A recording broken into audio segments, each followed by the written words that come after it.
రాష్ట్రానికి భారీగా రుణ సాయం 2025-26 ఆర్థిక సంవత్సరానికి లక్ష్యం 3,85,885 కోట్లు 854 కోట్లు.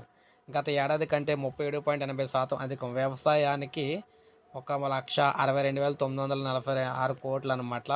సూక్ష్మ చిన్న మధ్య తరహా పరిశ్రమలకు 2,03,566 కోట్లు 65 కోట్లు నాబార్డు ప్రాధాన్య పత్రంలో వెల్లడించారన్నమాట. ముఖ్యంగా చూసుకున్నట్లయితే ప్రగతి పదంలో తెలంగాణ రాష్ట్రం వివిధ అంశాల్లో ప్రగతి పదంలో సాగుతుందని నాబార్డు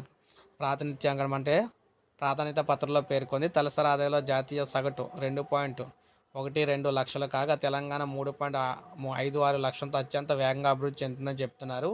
ముఖ్యంగా రుణ లక్ష్యం చూసుకున్నట్లయితే సూక్ష్మ చిన్న మధ్యతరహా పరిశ్రమలకు 2 లక్షల చిల్లర కోట్లు, వ్యవసాయానికి 1,62,000 కోట్లు, గృహ నిర్మాణానికి 10,000 కోట్లు, విద్యకు 2,400 దాదాపు 2,500 కోట్లు, మౌలిక వస్తువులకు 1,500 కోట్లు, ఎగుమతులకు 600 కోట్లు, సాంప్రదాయేతర ఇంధనానికి 570 కోట్లు, ఇతరులకు అయితే 3,500 కోట్లు, ఇలా మొత్తంగా 3,85,854 కోట్లు అయితే ఈ ఏడాది రాష్ట్రానికి అయితే రుణం కింద సాయం అయితే ఇవ్వాలని చెప్పేసి రాష్ట్రానికి భారీగా రుణ సాయం చేయడానికి నాబార్డు అయితే ముందుకైతే వచ్చిందనమాట. ఇది తెలంగాణకు సంబంధించి మనకి లేటెస్ట్ అప్డేటు. సో ఇవే లోన్లు అయితే వచ్చినట్లయితే తెలంగాణ మరింత అభివృద్ధి పథంలో ముందుకైతే దూసుకెళ్తుంది.